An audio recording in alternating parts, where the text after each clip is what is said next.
አዲስ አበባ ተቀምጣችሁ ጫት እየቃማችሁ በሌላችሁበት ቦታ በሶሻል ሚዲያ የምታራግቡ ሰዎች ጥንቃቄ አድርጉ። በ5 ደቂቃ እኮ በቃ 10 ቢራ ይጠጣው ደሞ ሰላም ነኝ። እሺ ለምን ዘካቱ ጣማው አዘጋም እናታችሁ ትበላ እስከ ጥግ ድረስ ነው የምሄድባቸው። ቤተክርስቲያንን አሰድቦ ያውቃል። እያንዳንዳችን ኃጢአት ከደምሮ በላይ ነው።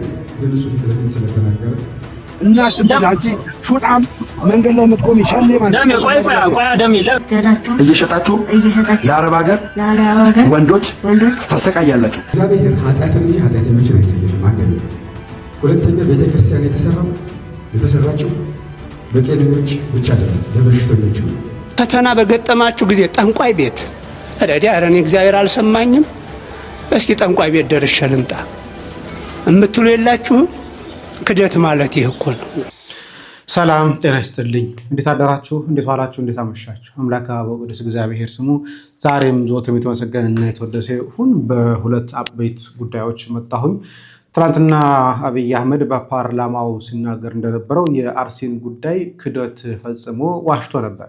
ታዲያ ዛሬ መሰረት ሚዲያ ባስነበበ መሰረት ከትላንትና ጀምሮ ዛሬም ጭምር አርሲ ላይ ኦርቶዶክሳውያን ያነጣጠረ ጥቃት እየተፈጸመና እስካሁን ድረስ የሟቾች ቁጥር እየጨመረ እንደሆነ መረጃ ተመልክቷል። አሁን ከደቂቃዎች በፊት የወጣ መረጃ ነው የምንመለከተው ነው የሚሆነው። ሁለተኛው ቪዲዮ የምናተኩረው በቤተክርስቲያን ስም ተደራጅተው የቤተክርስቲያን ሀብትና ንብረቷን እየቦጠቦጡ ንጹሐንን እየዘረፉ ያሉ ቲክቶከሮች አሉ። አንዳንዴም ዩቲዩበሮችም ይጨምሩበታል። በእነሱ ጉዳይ እናወራለን። በተለይ ወደዚህኛው ክፍል ወደ ደምረውና ሌሎችም ጉዳዮች ከመስገባ አንድ ማስጠንቀቂያ እስጣለሁኝ። ህፃናትና ታዳጊዎች ባያዩት የሚመከር ነው። ከአንደበታቸው የሚወጣው ንግግር ለህሊና የሚቀፍ ስለሆነ ለአዋቂዎች ብቻ የተሰራ ስለሆነ ሁለተኛውን ክፍል ታዳጊዎች ባሉበት ባትከፍቱት ጥሩ ነው ብዬ አስባለሁኝ። ወደ መጀመሪያው ክፍል እንምጣ። አብይ ትናንትና የተናገረውን አንድ ማስፈራሪያ እንመልከትና ቀጥታ መሰረት ሚዲያ የተናገረውን ነገር ያቀረበውን መረጃ እንመለከተዋለን። ሼርስ በዚሁ አጋጣሚ ማስጠንቀቅም አደራማት የምፈልገው አዲስ አበባ ተቀምጣችሁ ጫት እየቃማችሁ በሌላችሁበት ቦታ በሶሻል ሚዲያ የምታራግቡ ሰዎች ጥንቃቄ አድርጉ። እዚህ ሆኖ ባላጣራ ጉዳይ የሚያራግብ ሰውንና እዛ የሚጋጨውን ሰው ለይተን አናይም። የምታውቀውን ያየኸውን የመንግስትም ጥፋት ከሆነ ግለጥ፣ ችግር የለውም። የማታውቀውን ያልነበርክበትን ቦታ እስላም ነው፣ ክርስቲያን ነው፣ አማራ ነው፣ ኦሮሞ ነው እያልክ የግሩፕ ጨዋታ መጫወት ግን አስፈላጊ አይደለም። በጥቅሉ ስለሚጎዳን ጥንቃቄ ብታረጉ ጥሩ ነው። አጋጣሚ ሆኖ ስለተመረጠን ማለት ነው። ታዲያ እንዲህ ያለ ሰው የቤተክርስቲያንን ገዳዮቻችንን የሸፋፈነው ሰው በጣም በሚያስገርም ሁኔታ ሰው እንዳልሞተ ኦርቶዶክሳውያን እንዳልተገደሉ ሰዎች ብቻ ንጹሃን እንደተገደሉ ሲናገር ነበር። እኛም በማስረጃ ሞግተነዋል። እሱም ብቻ አይደለም፣ እንደው በጣም የወረዳ ሐሳብ ሆኖ ምርጫውን ለማስተጓጎልም ሲል ነበር። የኦርቶዶክሳውያን ግድያ በአርሲ የጀመረው ግን አሁን ምርጫ ሰዓት ላይ አይደለም። ከመስከረም ጀምሮ ጥቅምት ላይም ህዳር ላይም ተደጋግሞ ሲከሰት የነበረና ከ200 በላይ ኦርቶዶክሳውያን ያጣነበት ነው። አሁን ምርጫው ሲደርስ ምርጫውን ለማስተጓጎል ነው ብለው ፖለቲካቸውን ሰሩ እንጂ። ለማንኛውም መሰረት ሚዲያ አሁን ዛሬ ጁላይ 8 ላይ የወጣው መረጃ ያመዘግብላችሁ፣ ተመልከቱ። በአርሲ ዞን አሰኮ ወረዳ ከትናንትና ጠዋት ጀምሮ ዳግም የተቀሰቀሰ ጥቃት በሰው ህይወትና ንብረት ላይ ጉዳት እየደረሰ መሆኑ ታወቀ ይላል። ትናንትና ጠዋት የተባለው አብይ መግለጫውን እየሰጠበት ባለበት ሰዓት ላይ አሰኮ ላይ ኦርቶዶክሳውያን እየተገደሉ ጥፋት እየደረሰ ነበር። እሱ ግን እየዋሸ ጥቃቱ ምርጫውን ለማስተጓጎል ነው ብሏል። ምርጫው ግን አልፏል። ግን አሁንም ጥቃቱ አልቆመም። እንቀጥል። መሰረት ሚዲያ ይላል። በኦሮሚያ ክልል በምስራቅ አርሲ ዞን አሰኮ ወረዳ በተለያዩ ቀበሌዎች ከትናንትና ጠዋት ጀምሮ ከፍተኛ ጥቃት እና አለመረጋጋት መከሰቱን የአካባቢው ነዋሪዎችና የአይን እማኞች ገለጹ። ከሳምንት በፊት በአካባቢው በደረሰው ጥቃት ሳቢያ የሚዲያ ትኩረት ሰጥቶት የነበረ ቢሆንም ትናንትና ጠዋት ከ3 ሰዓት አካባቢ ጀምሮ በነዋሪዎች ላይ አዳዲስ የተቀናጀ ጥቃት መከፈቱን ታውቋል። እስካሁን በተለያዩ የአይን እማኞች የተገኘ መረጃ መሰረት ግጭቱ መጀመሪያ የተቀሰቀሰው በቢዮ ቀበሌ ሲሆን በአጭር ሰዓት ውስጥ ወደሚከተሉት አካባቢዎችም ተስፋፍቷል። ይህ ቀበሌዎቹ እነኚህ ናቸው። መጀመሪያ ያው የተነሳበት አለ በቢዮ ቀበሌ ነበር የተነሳው። ከዛ በኋላ ግን በእነኚህ ቀበሌዎች ላይ ተስፋፍቷል። ጨፌ ቀበሌ፣ ኢሬቻ ሚካኤል ቀበሌ፣ ሌንጫ ኦዳ ቀበሌ ማለት ነው፣ በበራቲ ጫካ ውስጥ ኳስ ድሬ፣ ዲቡ፣ ሱንቴ ማርያምና ወራምቡስ ውስጥ የተከፈተው ተኩስ እስካሁን ባለው መረጃ መሰረት ቢያንስ ከ4 ሰዎች ህይወት ማለፉን ተረጋግጧል ይላል። እንቀጥል። የአካባቢው ነዋሪዎች እንዳሉት ጥቃቱ የተሰነዘረው ከፍተኛ ቁጥር ባላቸው ታጣቂዎች ሲሆን ቁጥራቸውን በሺዎች በላይ ሊገመቱ እንደሚችል ዓላማውን በአጭር ቀናት ውስጥ ነዋሪዎች ሙሉ በሙሉ የማፈናቀልና ንብረት የመዝረፍ ቀውሱን በፍጥነት መቋጨት እንደሆነም ነዋሪዎቹ በከፍተኛ ትጋት ውስጥ ገልጸዋል። ከወር በፊት ታሪካዊው የጠለታ ቅዱስ ጊዮርጊስ ቤተክርስቲያን ከተቃጠለበት ስፍራ ላይ ወደ 75 የሚጠጉ የፌዴራል ፖሊስ አባላት ካምፕ ሰርተው ቢቀመጡም ታጣቂዎቹ የጸጥታ ኃይሉን አልፈው በመሄድ 75 ፌዴራል ፖሊሶች ያሉ ቢሆንም ግን እነሱን አልፈው በመሄድ ጥቃቱ ሲፈጸሙ እንደታዩ ነዋሪዎቹ ይናገራሉ። በተጨማሪም ነዋሪዎቹ የወረዳው አመራሮችና ካድሬዎችን ሆን ብለው የነዋሪዎቹን መከላከያ መሳሪያዎችን በመንጠቅ ህዝቡን ባዶ እጁ እንዲቀር ማድረጋቸውና ከታጣቂዎቹ ጋር በቅንጅት እየሰሩ መሆኑ ይገለጻል። ይሄ ነው አሁን እየሞገትን ያለ ነው። ይሄ ነው መንግስት ሆን ብሎ ነው እያስጨረሰ ያለው። ደግሞ በፓርላማ ከቨር ያደርጋል። ነዋሪዎቹ ራሳቸው እንዳይከላከሉ መሳሪያ እየነጠቀ ነው። ራሳቸው እንዳይከላከሉ ከዚህ በፊት መሳሪያቸውን ነጥቋል። የቀረው በጣም ጥቂት መሳሪያ ነበር። እሱንም ጭምር አሁን እየነጠቀባቸው ነው። ፌዴራል ፖሊስ ጠለታ ቅዱስ ገብርኤል ቤተክርስቲያን አካባቢ ከበውታል። 75 ሻራቸውን ወጥረው ተቀምጠዋል። 75 ወታደሮች አሉ ፌዴራል ፖሊሶች። እነሱን አልፈው ሄደው ነው ከነሱ ጋር ሳይታኮሱ አልፈው ሄደው ነው ህዝቡ ላይ ጥቃት እየፈጸሙ ያሉት። ፌዴራል ፖሊሱ ምንድን ነው እየሰራ ያለው? ከህዝቡ ስለምንድን ነው ራሱ እንዳይከላከል መሳሪያ እየተቀማ ያለው? ይሄ ሆን ብሎ የኦርቶዶክሳን ማጥፋት ሴራ አይደለም ወይ? እንዴት እንዲህ ብሎ የሚሞግት ስልን ሰው ይጠፋል? ህዝቡ ራሱ እንዳይከላከል እየተደረገ ነው የሚለውን ነገር እንዴት መሞገት ያቀጣል? ትናንትና ምሽት ጀምሮ አካባቢ ያለው የኔትወርክ አገልግሎት ሙሉ በሙሉ እንዲቋረጥ ተደርጓል። አሁን ባለው ወቅታዊ ሁኔታ የወረዳው ካድሬዎች በየቀበሌዎቹ እየዞሩ የሰዎችን ስልክ በመንጠቅና በማስፈራራት መረጃ ወደ ውጭ እንዳይወጣ ለማድረግ ጥረት እያደረጉ ነው። ካድሬው እዛ ያለው የመንግስት አካል ካድሬው ይሄንን ቀርጸው ለሚዲያ እንዳይወጣ ደውለው ችግራቸውን ለሚዲያ ለኛ እንዳይነግሩ በየቤቱ እየዞሩ ስልኮች እየነጠቁ ነው። ከዛ ኋላ መንግስት ጥረት አድርጓል ደግሞ ይባላል። ጥረት ያደረገው ምንድነው? ስልኮች በመንጠቅ ምንድነው ጥረት ያደረገው? መሳሪያ በመንጠቅ መሳሪያ እየነጠቀ ስልክ እየነጠቀ ህዝቡን እያስጨረሰ ጥረት እያደረገ ያለ እየገደለን ነው ጥረት የሚያደርገው። ፌዴራል ፖሊሱ ድንኳኑ ወጥሮ እያለ ከነሱ ጋር ሳይታኮስ እነሱን በሰላም አልፎ ከተማ ውስጥ ገብቶ እየጨፈጨፈ ነው። በየቀበሌው እየጨፈጨፈ ነው። ፌዴራል ፖሊሱ ግን ቤተክርስቲያን የተቃጠለውን ቤተክርስቲያን እየጠበቀ ነው ያለው። ምን ሊያደርግልን? ተቃጥሎ ቤተክርስቲያን በቃ አሁን የቀረው የሰው ህይወት ነበር፣ ውድ የሰው ህይወት ነበር። እሱን ከመጠበቅ ይልቅ እነሱን አልፎ በሰላም አልፎ ጥቃት ፈጽሟል። ከዛ በተጨማሪ ህዝቡ ራሱ እንዳይከላከል መሳሪያ ተነጥቋል። እሱም ብቻ አይደለም፣ ይህን መረጃ ደግሞ ደውለው ችግራቸው እንዳይናገሩ ድረሱልን እንዳይሉ ስልካቸው እየተነጠቀ ነው ያለው። ማን እያደረገ ያለው? የቀበሌው ሰዎች ካድሬዎቹ። እናመሰግናለን መሰረት ሚዲያ ስለምታጋራ በማለት አንድ አካባቢ ነዋሪዎች ለሚዲያችን ተናግረዋል። በአሁኑ ሰዓት በአካባቢ ያለው ሁኔታ እጅግ አሳሳቢ በመሆኑ የጸጥታ ኃይሎች በአስቸኳይ ጣልቃ ገብቶ ጥቃቱን ካላስቆሙ ከፍተኛ የሰብአዊ መብት እልቂት ሊከሰት እንደሚችል ነዋሪዎች ድምፃቸውን እያሰሙ ይገኛሉ። መሰረት ሚዲያ አሁን ከደቂቃዎች በፊት የተናገረው ነው። ይህን ቆርጣቸው አሰራጩት። ኦርቶዶክሳውያን አሁንም ሆን ተብሎ በእነኚህ ቀበሌዎች ላይ ጥቃት እየተፈጸመባቸው ነው። በብዮ ቀበሌ፣ በጨፌ ቀበሌ፣ በእረቻ ቀበሌ፣ በሌንጮ ኦዳ፣ በበራቲ ጫካ፣ በኳስ ደሬ፣ ዲቡ፣ ሱንቴ ማርያም እና ወረቡሳ ውስጥ የሚከተሉ 9 ቀበሌዎች ላይ ኦርቶዶክሳውያን ሆኑ ብሎ እየጨፈጨፏቸው ነው። ራሳቸውን እንዳይከላከሉ መሳሪያ ተነጥቀዋል። እዛ ሰፍሮ የነበሩ ከ75 በላይ ፌዴራል ምንም ሳይሆን ማንም ሳይናገራቸው እነዛ ሰዎች ገብተው እየጨፈጨፉ ነው ህዝቡን። ህዝቡ ቀርጾ ወደ ሚዲያ እንዳይወጣ ድረሱልን እንዳይሉ ደውሎ እንዳይናገሩ ስልክ እየተቀሙ ነው ያሉት። ራሳቸውን እንዳይከላከሉ መሳሪያ እየተወሰደባቸው ነው ያለው። ይህን ነው እያልን ያለ ነው። ግን ማንም ይሰማ የለም። ኦርቶዶክሳውያን እልቂት በየቀኑ እየተፈጸመ እየሰማን ያለ ነው። በየቀኑ እያየን ያለ ነው። ግን ማን ይጮህልን? ማን ይናገርልን?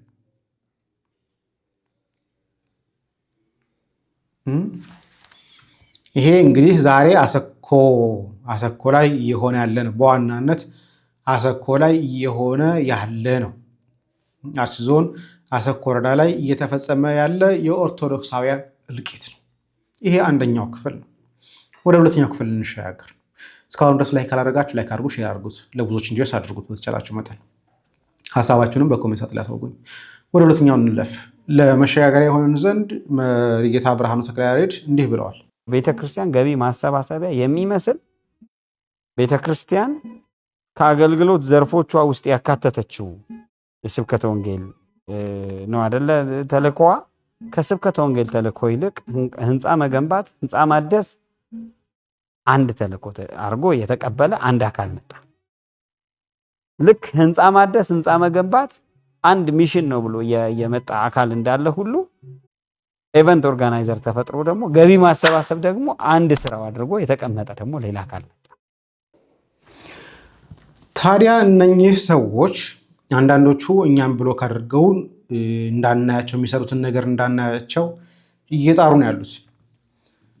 በሚገርም ሁኔታ እነኚህ ለማኞች ልመና ላይ የተሰማሩ ሰዎች በምን አይነት ሁኔታ ውስጥ ስርዓተ ቤተክርስቲያን ጥሰት ውስጥ እየተካተቱ እንደሆነ ሁለት መረጃዎችን እንመለከታለን። አንደኛው በቤተክርስቲያናችን ሁለት አይነት ቅባቶች አሉ። ቅብአ ቀንዲል የሚባል አለ፣ ቅብአ ሜሮን የሚባል አለ። ቅብአ ሜሮን ሚስጥራት ከማይደገሙ ሚስጥራት ተብለው የሚታሰቡ የተለያየ አገልግሎት ያለው ነው። ለክህነት ለመስጠት ስርዓተ ተክሊል ወይ ደግሞ ቅዱስ ጋብቻ ለመባረክ እና ልጅነት ለመስጠት ነው። ከዛ ውጪ እነኚህ ነገሮች አይደረጉም። ሁለተኛው ቅብአ ቀንዲል የምንለው ነው። ቀንዲል በራሱ መብራት ማለት ነው። ስለዚህ አንድ ህሙም መጥቶ ንስሐ ከገባ በኋላ ሻማ ወይ ደግሞ ጧፍ በርቶለት የሚደረግለት የፈውስ ስርዓት ነው። በጣም በቤተክርስቲያናችን የሚደረግ ቢችል 7 ጳጳስ ከሌለ 7 ካህን ከሌለ ግን ባለው ካህን የሚፈጸም አገልግሎት ነው። ንስሐ ገብቶ አልጋ ላይ ተኝቶ የሚደረግለት ለህሙማን የሚደረግ የጸሎት ስርዓት ነው። አሁን ላይ ግን በእናቴ ሰሚነሽ ኪዳነ ምህረት የማታፍሩ ከሆነ ሰሚነሽ እናቴ ሰሚነሽ ኪዳነ ምህረት እያላችሁ ኮሜንት ላይ ጻፉልኝ።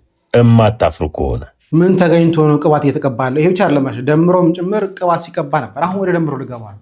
ስለዚህ እስካሁን ድረስ እንዳለ መረጃ እንደተመለከታቸው ሰዎች በተለይ ስድብ መስማት ማትፈልጉ፣ ጸያፍ ንግግሮችን መስማት ማትፈልጉ ሰዎች ከዚህ በኋላ ያለውን ነገር ብትችሉ ከሆነ ባሰሙት። ነገር ግን ችግር የለውም ጉዳችን እንመልከት የምትሉ ከሆነ ግን ከዚህ ጀምሮ እንመልከት። ደምረው ይባላል። ከዚህ በፊትም በዚህ ሚዲያ ላይ አቅርቤዋለሁኝ፣ ለመምከርም አቅርቤዋለሁኝ፣ ሐሰት ስራዎችም ለማጋለጥ ጭምር አቅርቤዋለሁኝ። ሲጠመቅም እንኳን ደስ አለ እንኳን ወደ ቤተክርስቲያን ወደ ህብረት ተቀላቀልኩ ብለንም ዘግበን ለሰርተን እናውቃለን። ይህ ሰው በመናፍቃን ዘንድ ሳለም ይጠጣን እንደነበረ ቴዲ ዘሐዋሳ ቤት ገብቶ እንደተናገረ ሰምቻለሁኝ። ቪዲዮን አላገኘሁኝ። ቪዲዮን ካገኘሁኝ ለማምጣት ሞክራለሁኝ። ቴዲ ዘሐዋሳ ቤት ገብቶ መናፍቅም ጭምር እያለ እዛ ይጠጣን እንደነበረ የተነገረለት ሰው ነው።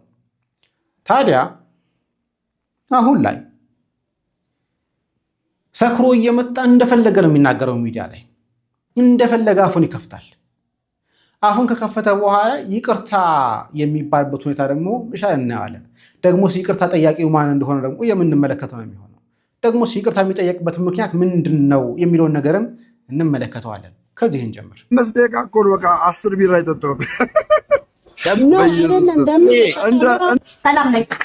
እሺ ለምን ዘካቱ ጣማው አዘጋም እናታችሁ ትበላ እስከ ጥግ ድረስ ነው የሚሄድባቸው። እነዚህ ልጆች የኦርቶዶክስ ልጅ ናቸው ካሉ ማለት ነው እስከ ጥግ ድረስ ነው የሚሄድባቸው። እስከ ጥግ ምን አይደለም የከፈተው ሲጀመር አይደለም። ለምንድን ነው የማትወጣው? ወይ ኦርቶዶክስን አትወክል ወይ ጴንጤን አትወክል። አሁን ነገ ጠዋት ተነስተህ ይቅርታ ልጠይቅ ነው አይደለ? እያለቃቀስ ሰካራም ጠጆ እና አስተበዳ ሹጣም ይኸው እየሰደብኩሽ ነው። ምን ማሰናበጥሽ? እየሰደብኩሽ ነው ማሰናበጥሽ። እሺ ራምዞ ሰላም ዝም በል በእናትህ። አላውቅም ያንተን ማውራት አለማውራት። ስማ እኔ አናፖሎጂና ቆርጠሽ ላኪላቸው የሚባሉ ማለት እሺ የወንድ ሸሌና የሴት ሸሌ ገባ። የሴት ሸሌ ኦርቶዶክስን ይወክላሉ የምትሉ ከሆነ ማለት ነው አሁን እሺ እኮን ከስያ አባ ለምን በቃ ሰው ደምረው አሁን ያርግላቸው ሰምተህ ማለት ነው። ግባ በለኝ እናትህ ትበላ። ከነገ ጀምሮ ታይኛለህ ምን አይነት ሰው እንደምሆን ማለት ነው። ቤት ከፍቼ ይኸው ከዚህ በኋላ ማለት ነው ከዚህ በኋላ ቆርጠሽ ላኪላቸውንና አናፖሎጂን የምትሰማ ኦርቶዶክሳዊ ይኸው ሚዲያው ላይ ምን አይነት ተጽዕኖ እንደማመጣ ትመለከታለህ። እናትህ ትበላ አሳያለሁ። አስትዬ እኔ አንድ ሰው ከነዚህ ከሶስቱ ልጆች ሌላ ማርያምን ነው ብላችሁ ከነዚህ ከሶስቱ ልጆች ሌላ ቪዲዮ ሂዱና እዩ። የምጣላው ሁሉ ጊዜ አደባባይ ወጥቼ አላስፈላጊ ንግግር የምናገረው እነዚህ ልጆች ናቸው። እኔ ገደል ለመክተት የሚሯሯጡት የሰው ገበና ነው እየቆረች መቶ ጥሩ ነገር ቢሰራ ማለት ነው። እዚህ ጋር አታወጭም፣ ቆርጠሽ አታወጭም። መጥፎ ነገርን እየቆረች የሰውን ገበና አደባባይ ላይ የምታወጪ ቆሻሻ ነሽ። አንቺም ኦርቶዶክስ ነኝ ራስሽን እያልሽ ነሽ። ገባሽ? ቂጦ ማርያም ገዳም ሰኔ 20 ሄደን ሰኔ እናት ልዳ እናት ምክር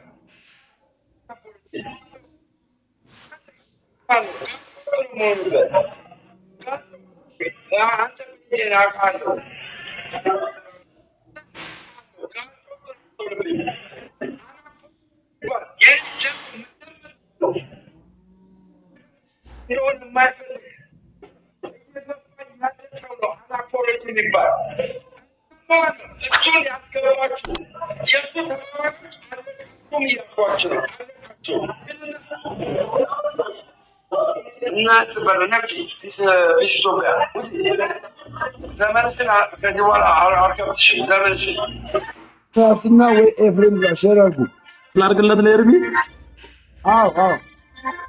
لو شرا إرمياس قطران إرمياس ወንድሜ ጥራልኝ እንደዚህ ያለው ምናፍቃር ነው ጥሩልኝ በቃ ወደ እነሱ ገዳለው እያለ እየተናገራለው እነሱ ኤርሚያስ ደምዬ ውስጥ ላይ የቀረ የምትወደው መዝሙር አለ ከድሮ ከምታስታውሰው እየተከፈተ ታዲያ የመናፍቃር ነው ቆርጦስ ዳግላቸው አሳይሻለሁ ምን አይነት ሰው እንደሆንኩ ልብ ካለሽ እና አስተበዳ አንቺ የአይብር ሸሌ ለምን አጥፊም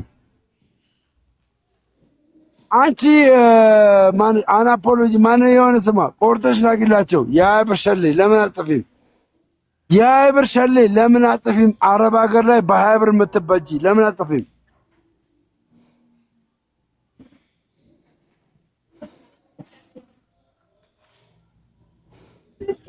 ጻፊ ልብ ካለሽ እና አስተበዳ ሸርሙጣ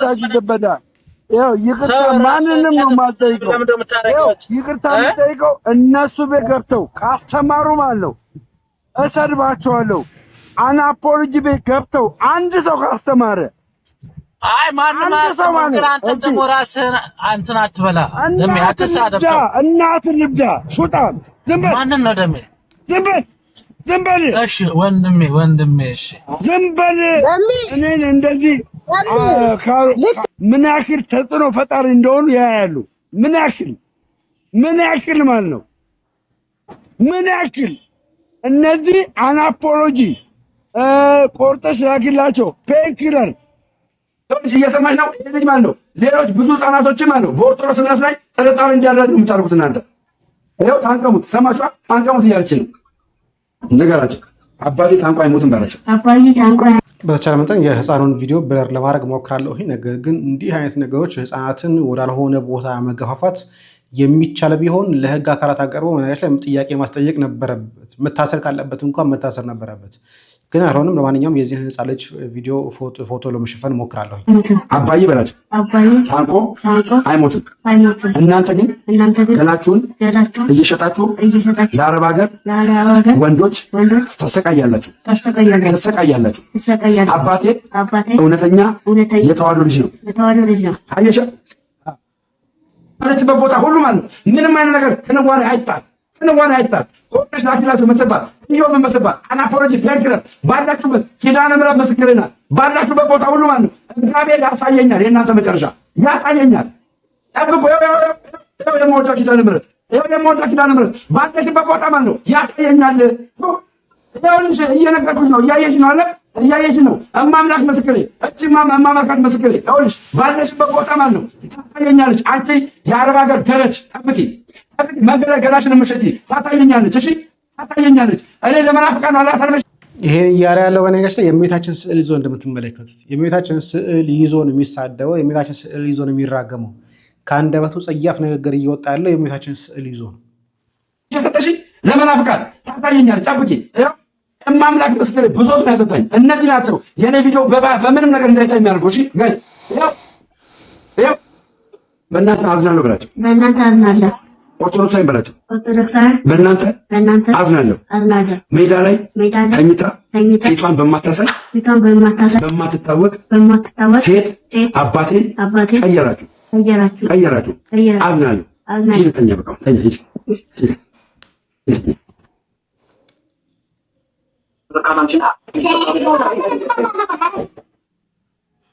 ድብነትን እናስበው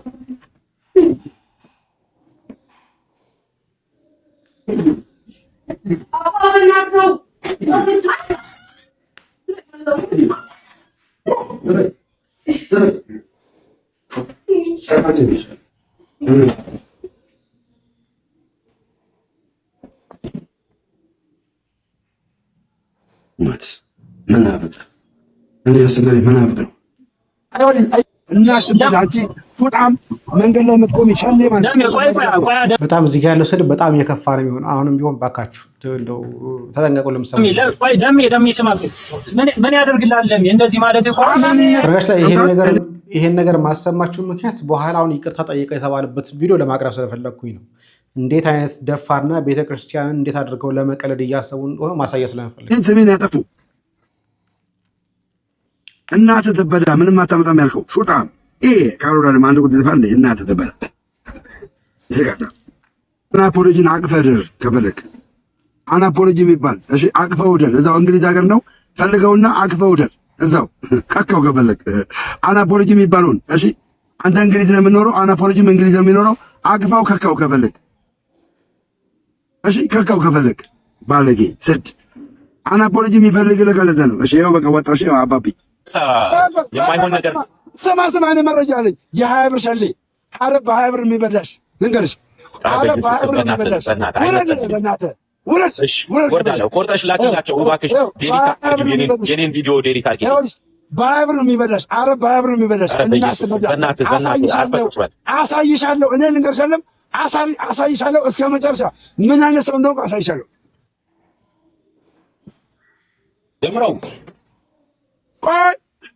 ተረጋጋ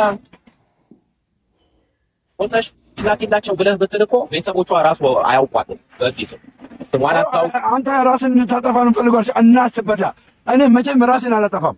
ሹጣ ምን አይነት ሰው በእናትህ ቄጥሽን እየበዳሽ ይኸውልሽ፣ በአፍህ አትጸዳዳ። አልተቁጭ ስሚ ሰማሽኛ? እኔ መቼም ራስን አላጠፋም። አዳማ ነው ያለሁት፣ ኢትዮጵያ ነው ያለሁት። አንቺ ግን አረብ ቄጥሽን እየበዳሽ እኔ እየለመለብ ታኛለሽ። እኔ ማድረግ የሚገባኝን አድርጌያለሁ። ቻው ቻው። አንተ ማይመጥን ቦታ ላይ አረብ አብር አንተ አትቆሽሽ በእናትህ በአፍህ አትጸዳዳ። ገና ብዙ ነገር ነው የማወጣው። ይኸውልሽ ክብር አይወድልህ። ቆርጠሽ ላኪላቸው። አረብ አብር ነው የሚበላሽ። አረብ ታው ውረድ እናጣችሁ በላ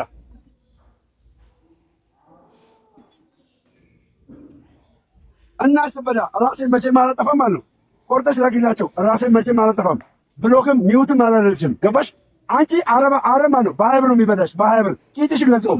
ቄጥሽን በ20 ብር ነው የሚበላሽ። እናስበላ ሾርሙጣ የ20 ብር ሸሌ ለምን አጥፊም? አረብ ሀገር ላይ በ20 ብር የምትበጂ ለምን አጥፊም?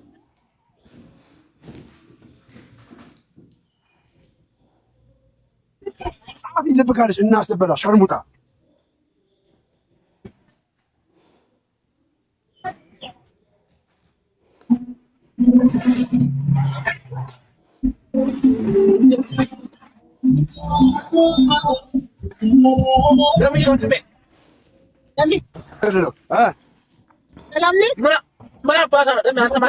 ሪፖርት አድርገህ እናትህ ተበዳ ሪፖርት አድርገህ እንደ ሹጣ ሪፖርት አድርገህ እንደ አመሰው ነው ሪፖርት የምታደርገው እኮ አመሰው ነው። እናትህ ልብዳ እና እናትህ ስበዳ ቤተክርስቲያንን አሰድቦ ያውቃል። እንዲሁ በጣም ይቅርታ ጠይቃለሁ። በሚዲያ የተለመደ አይደለም እንደዚህ አይነት ነገሮች ማቅረብ። ግን አንዳንድ ሰዎች ምን አይነት ነገር ላይ ደርሰዋል? ቤተክርስቲያንና ምዕመናን እንደፈለጉ ከሰደቡ በኋላ እንደፈለጉ ካብጠለጠሉ በኋላ ከዛ በኋላ ወደ ቢዝነሳቸው ሰዓት ሲደርስ መዝረፊያቸው ሰዓት ሲደርስ ይቅርታ ይላሉ። ይቅርታ የሚሉት የተሳደቡትን አካል አይደለም። ይቅርታ የሚሉት እንዲህ ሲያብጠለጥሏቸው አረብ ሀገር ለፍተው በወዛቸው የሚያገኙትን ብር በየቀኑ እንደዚህ እየመጡ ብር የሚለምኗቸው አካላት አይደሉም። ምክንያቱም የሚሰደቡት ድጋሚ ሲለምኑ መለመያሽ ሰዓት ላይ ብር አምጡ ለማለት ሲፈልጉ በተከበረ ቦታ ላይ እንዲህ አይነት ድራማ ይሰራሉ። ይህን እያደረገ ያለው ያው ከዚህ በፊትም በዚህ ሚዲያ ላይ ብዙ ጊዜ አቅርቤዋለሁኝ። በጣም ነውረኞች የሆኑ ሰዎች ናቸው። የሚሉትን ነገር እንስማ። ቤተክርስቲያንን አሰድቦ ያውቃል። እያንዳንዳችን ኃጢአት ከደምረው በላይ ነው ግን እሱ ፊት ለፊት ስለተናገረ አሁን እንዲህ አይነት ሰዎች ምን አይነት ጨዋታ ነው የሚያመጡት? ደምሮ የተሳደበው ነገር ከኛ ስድብ የተለየ አይደለም። ጸጋዬ ሚዲያ ላይ ሳደብ አታገኙት ወይ ደግሞ ባለቤቴ ሚዲያ ላይ ሳደብ አታዩትም። ኃጢአት ትሰራለች? አዎ። ጸጋዬ ኃጢአት ትሰራል? አዎ። ግን ኃጢአቴን ግን ነውሬን ግን ሸፍኜ ከንስሐ አባቴ ጋር የምነጋገረው እንጂ ሚዲያ ላይ ወጥቼ የምሳደበው ስድብ የለኝም፣ የምናገረው ንግግርም የለኝም። በተለይ ቤተክርስቲያን ጋር ተጠግታችሁ ስራ እየሰራችሁ ያላችሁ አካላት በተለይ እናንተ የምትታወቁት በቤተክርስቲያን ጉዳይ ከሆነ የምትታወቁት በመንፈሳዊ ነገር ሆኖ ሳለ ግን አንደበታችሁ ግን ኦርቶዶክሳዊ የማይሸት ጋንጋን የሚሸት ስድብ የምትሳደቡ ጸያፍ የሆነ ስድብ እየተሳደባችሁ ሁላችንም ኃጢአት እንሰራለን ብሎ በእንዲህ አይነት ማዕቀፍ ውስጥ ማስቀመጥ ይህ ቤተክርስቲያንና ምዕመናን መናቅ ነው የሚሆነው። ደግመን ጀምረው ቤተክርስቲያንን አሰድቦ ያውቃል። እያንዳንዳችን ኃጢአት ከደምረው በላይ ነው ግን እሱ ፊት ለፊት ስለተናገረ ለምንድነው ደምረውን ላይ በላይ የምትጋብዙት? ማስታወቂያ እንዲሰራ የምታረጉት? ቤተክርስቲያን ላይ እንዲቆም ከበሮ እንዲመታ እንዲዘምር የምታረጉት? የሚል በጣም ብዙ ወቀሳ። እነዚህ ሰዎች እንደዛ የሚሉ ሰዎች ንጹሐን ቅዱሳን ናቸው። እኛ ደምረው የምንከባከበው የሚሰራው ስራ ደግ ስራ እንዳለ ሁሉ ተሳስቶ ደግሞ የመጣበት ነገር ደግሞ እየመለሰው የሚሳሳታቸው ብዙ ነገሮች እንዳሉ እናውቃለን። ነገር ግን እግዚአብሔር ኃጢአትን ሆን ብሎ አቅዶ አልሞ ልጆችን ጭምር እያመጣን ያለ ሰው በሚዲያ ላይ አንድ አይደለም ይሳደባል፣ ሁለቴም አይደለም ይሳደባል። ደጋግሞ የሚሳደብን ሰው ከዚህ በፊት በገንዘብ ማሰባሰብ ጉዳይ ትችት ስናነሳ እንደዚሁ ይሳደቡ የነበሩ ሰዎች ናቸው። አሁንም አምጥቶ ደጋግሞ ሳምንቱን ሙሉ ሲሳደብ የነበረን ሰው ድንገት እንደ ዳህጸ ልሳን በድንገት የተናገረው አምልጦ የተናገረው ነገር አስመስለው ብቻ ቢዝነሳቸውን እንዳይቀርባቸው ብቻ የሚያገኙት ጥቅም አይቀር እንጂ ዋሽተውም ቢሆን የሚኖሩ ሰዎች ስለሆኑ እንቀጥል እንጂ ኃጢአት የሚችል አይጸየፍም። አንደኛ። ሁለተኛ ቤተክርስቲያን የተሰራችው ለጤነኞች ብቻ አይደለም፣ ለበሽተኞች ነው። እውነት ነው። ግን በሽተኞች የት ነው የሚገኙት? በሽተኞች ከሐኪማቸው ከካህናት እግር ይገኛሉ እንጂ እኛም ካላከምን እያሉ የእብደትን መርፌ አወጉላቸው። በሽተኞች የምንገኘው ግን ካህናት ስር ነው። መድኃኒታችንን ልንቀበል፣ ቀኖናችንን ልንቀበል፣ ንስሐችን የምንቀበለው ካህናት እግር ስር ነው እንጂ እኛው ካልመራናችሁ፣ እኛው ካልተሳደብን፣ እኛው ኑዛዜ ካልሰጠን፣ እኛው ኑዛዜን ካልተቀበልን ብሎ ማለት ድፍረትም የልቅነትም ጥግም ጭምር ነው። በነገራችን ላይ ቤተክርስቲያን ሐኪም ቤት ናት። ሐኪሞቻችን ግን ካህናት ናቸው። ወደ ካህናት እንጠጋለን፣ ለካህናት ችግራችን እንነግራለን። አባቴ እንዲህና እንዲህ አንደበቴ እየተቆመጠው ቃጥር እያቃቴ ነው፣ ስለዚህ ምን ሊያደርግ ሲል ምናልባት ልጄ ከስቲ ከሚዲያ ራቅ ሊሆን ይችላል። መድኃኒቱን እሱ ሊሆን ይችላል። ግን ሁላችንም በሽተኞች ነን እየተባለ ግን በሽታ የሚያባብስ ቦታ ላይ ስልክ እየሰጡ ቤተክርስቲያን የማይመጥናት ቦታ የማይመጥኑ ሰዎችን እያመጡ እያስቀመጡ ግን ሁላችንም በሽተኞች ነን ማለት ከእናንተ ቤተክርስቲያን ይልቅ የእኔ ቢዝነስ ይበልጣል ነው ሀሳብ። እንቀጥል። ሆስፒታል እና ቅድም እያነገር በሰማው ሰዓት ላይ 6 ወር ደምረው ከአገልግሎት መታገድ አለበት ስለሚሰማ ማለት ነው ብለን አስበን የሚያግሉት እነሱ ናቸው። ንስሐ አባት አይደለም። በነገራችን ላይ ሲሆን አንድ ሰው አጠፋ ሲባል ማስመከር ያለበት በማን ነው? በንስሐ አባቱ። የእነሱ ጭንቀት ግን ብር ስለሆነ፣ የእነሱ ጭንቀት ቢዝነሳቸው ስለሆነ፣ የእነሱ ጭንቀት በሱ ምክንያት ልናገኘው የምንችለው ልመና አለ ብሎ ስለሚያስቡ ስለዚህ 6 ወር ሊቀጡት ነበር ሀሳባቸው እንጂ በንስሐ አባት ማስመከር። አንተ ትልቅ ሰው ነህ፣ የልጆች አባት ነህ፣ ልጆችን እየደበደብክ ልጆችን በሚዲያ እንደዚህ ድምጻቸው እስከሚሰማ ድረስ እያሰደብክ ደግሞም ልጆችን ያልተገባ ንግግር ሴቶችን እንዲሳደቡ እያደረክ ነውና ተመከር አይደለም እያሉት ያለው። ከቢዝነሳቸው ተኮር ብቻ አድርገው ምን አድርገው 6 ወር ልናግደው ነበር እንጂ ልናስመክረው ነበር አይደለም። እስቲ የመከር ጊዜ ይውሰድ አይደለም። የነሱ ትኩረታቸው ቢዝነስ እንዳይቋረጥ። ኋላ ላይ ስናወራ ግን ወጥቼ ይቅርታል አጥፍቻለሁ፣ ላይቭ ላይ ተሳድቤያለሁ፣ ሰክሬ እንደዚህ ተናግሬያለሁ። ስለዚህ ይህንን መስማት ብትፈልጉ በጣም ብዙ ሰዎች ናቸው። ስለዚህ ደምሮ ከፕሮቴስታንት የመጣ ፓስተር የነበረ ሰው ለኦርቶዶክስ ተመልሶ ቤተክርስቲያን እያገለገለ ነው። ፓስተር አልነበረም፣ እንዲሁ ሽማግሌ ነው። በሽምግልና ልናከብረው እንችላለን፣ በዕድሜው ልናከብረው እንችላለን እንጂ ፓስተር እንዳልሆነ ራሱ ደጋግሞ ሲናገር ነበር። ነገሮችን ለማሳመር ለማክበር ተብሎ ፓስተር ነበር ባይባል መልካም ነው። የሆነ ሆኖ አንድ ሰው ቢያጠፋ ያጠፋውን አካል ሄዶ ይቅርታ ይጠይቃል። አሊያም ባጠፋበት መልኩ ሄዶ ያጠፋውን አካል እገሌትና እገሌ ብሎ ሳደው ነበር ያሳዩዋቸው ቪዲዮዎች ላይ። እነሱን ይቅርታ መጠየቅ ያለበት ባጠፋበት መንገድ ነው።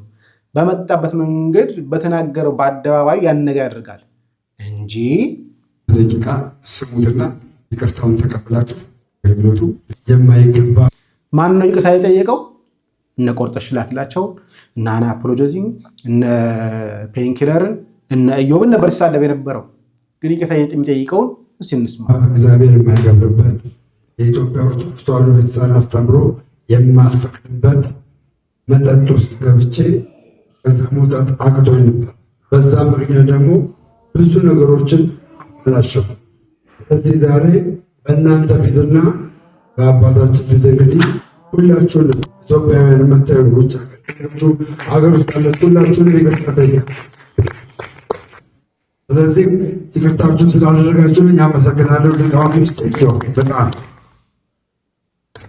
እግዚአብሔርን አመስግኑ። እስኪ ሁላችሁም አመስግኑ። ደስ አይልም? ለምንም እኮ አይደለም። ያው ለእግዚአብሔር ፍቅር ነው ሰው የሚንበረከከው አይደለም? በቃ ይሄ እኮ ነው። እኔም ሁላችን ማንም ሰው የለም፣ ማንም የለም። እኛ ከሳሾች ነን፣ ፈራጆች ነን፣ ምቀኞች ነን። ሰው ራሱን ግን ተመልክቶ ያውቃል? እኔ ደስ ብሎኛል ዛሬ ይሄ ወንድሜ የአምላኩ ፍቅር ልቡን ማርኮት በዚህ በዓለም ላይ ፈተና በገጥ የአምላክ ፍቅር ነው ብር የማረከው ወይስ የብር ፍቅር ነው? እንደዚህ ሰዎች ብር ለማሰባሰብ ተገኙ ናቸው። እንደምታያቸው መስቀል ይዘው ጨብጠው የምታያቸው ሰዎች ብር ለማሰባሰብ ተገኙ ሰዎች ናቸው። ዓላማቸው ኢንቴንሽናቸው ብርና ብር ነው። ስለዚህ ብር ሊገኝበት የሚችልበት መንገድ በሙሉ ይጠቀማሉ። ስለዚህ ብር ሊያሰባስብ የሚችል ሰው ከጎደለ እሱ እንደምንም ብለው አስገብተው መጠቀም ይፈልጋሉ። ሲሰደቡ የነበሩ እህቶች፣ ሲሰደቡ የነበሩ ወንድሞችን ይቅርታ ይጠይቁ። በቤተ ክርስቲያናችን ንስሐ የሚባለው የበደለውን ሲከስ አይደል የሚለው? እንደዛ ነው ትምህርቱ ነው። ግን እነዚህ ጋር የለም፣ እንደዛ አይደለም። ብቻ ብር ማሰባሰብ አይጉደልባቸው። የብር ጉዳይ ይቀጥል፣ ብሩ ይገኝ፣ ቢዝነሱ ይቀጥል። ቤተክርስቲያን ጉዳያቸው አይደለም። ሁላችንም በደለናል። ይሄ ወደ ምሕረት ስብከት አይደለም። የበደለ ሰው ካለ መጥቶ ንስሐ አባቱ ጋር ይቅርታ ይጠይቅ፣ ንስሐውን ይቀበሉት። ሲቀበሉት ደግሞ የበደልከውን ይቅር በል ማለታቸው ስለማይቀር የበደለውን ሄደው ይቅርታ መጠየቅ አለባቸው እንጂ የአደባባይ ንስሐ የሚባል የለም። የተበደለው ይቅርታ መጠየቅ አለበት። ደግሞ በንስሐ አባቱ በኩል ደግሞ ይቅርታ መቀበል አለበት። ያ ነው የምናውቀው። አሁን ላይ ግን የቢዝነስ ሰዎች ስለሆኑ ዓላማቸው ታርጌታቸው ሁሉ ቢዝነስ ስለሆነ ቤተክርስቲያንን እንዲህ መጫወቻ አድርገዋታል፣ እንዲህ ማላገጫ አድርገዋታል። ያሳዝናል። ቤተክርስቲያን ግን ይህን ነገር በጊዜ ገደብ ካላበጀችለት የእንዲህ አይነት የለማኞች ማህበርን ካላስቆመች፣ በጊዜ ካላስቆመች ቤተክርስቲያን በአናቷ የሚተክሏት ይመስለኛል። የቤተክርስቲያንን ክብር መሬት ለመሬት የሚጎቱ ሰዎች ይመስሉኛል። አንደበታቸው ያልተገራ፣ ንግግራቸው ኦርቶዶክሳዊ ያልሆነ፣ ገና ሚስጥረ ስላሴን ጠንቅቀው ሚስጥረ ስጋዌን ሳይማሩ ከምስጢራት መካፈልን ሳያጠነክሩ ሳይበረቱ ከንስሐ አባት ጋር ያላቸውን ህይወት ከንስሐ አባታች ጋር ያላቸውን ምሪትና ምክር ሳያጠነክሩ ቤተክርስቲያን አውደ ምሕረት ላይ ያቆሟቸዋል። ከዛ በኋላ ከኛ በላይ ማን አለ ለቤተክርስቲያን የሚል ነገር ይሰማቸዋል። ከዛ አንደበታቸው እንደፈለጉ ቢናገሩ እንደፈለጉ ቢሳደቡ ለንግግራቸው ለከት ባይኖራቸው ችግር የለባቸው። ብቻ ብሩ ይምጣ እንጂ በአባታችን ጥሩ ሀሳብ እንስማ። ፈተና በገጠማችሁ ጊዜ ጠንቋይ ቤት ለዲያ አረን እግዚአብሔር አልሰማኝም፣ እስኪ ጠንቋይ ቤት ደርሼ ልምጣ እምትሉ የላችሁም? ክደት ማለት ይህ እኮ ነው። ክደት ማለት ይህ እኮ ነው። እስቲ እግዚአብሔርን ልጠብቀው፣ ይሰማኛል፣ ያስረዳኛል፣ መልስ ይሰጠኛል ሳትሉ ወዳልባሌ ነገር የሄዳችሁ የላችሁም? ሃይማኖታችሁን የተዋችሁ የላችሁም? ጥንጫ ማለት ይሄ ልብ ነው። ጥንጫ ማለት እንዲህ አይነቷ ሴት ናት። የእንዲህ አይነቷ ሴት ልብ ነው። የእንዲህ አይነቱ ወንድ ልብ ነው። እየተግባባን ነው።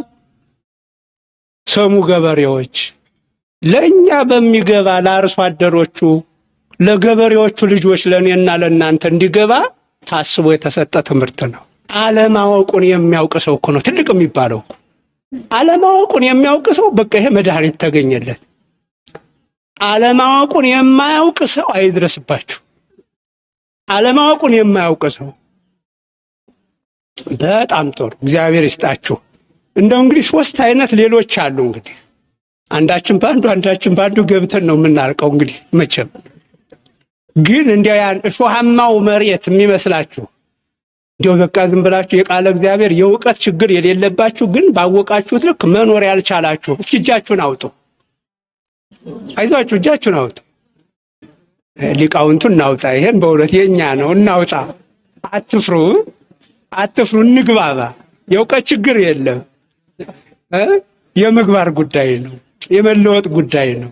እግዚአብሔር ይስጣችሁ። ይሄ የኛ ነው በእውነት የጥቅስ ችግር የለም። ድጓውን ብንለው ብሉይ ነው ሐዲስ ነው። ቅዳሴውን ብናዜመው ብሉይ ነው ሐዲስ ነው። ምን ይጎደለናል በእውነት እውቀትም አቤት። ግን በቃ ወትካዘዝ አለን ወስፍጠተ ብል ሐነቀቶ ለእውቀት ነው እኮ ነው በእውነት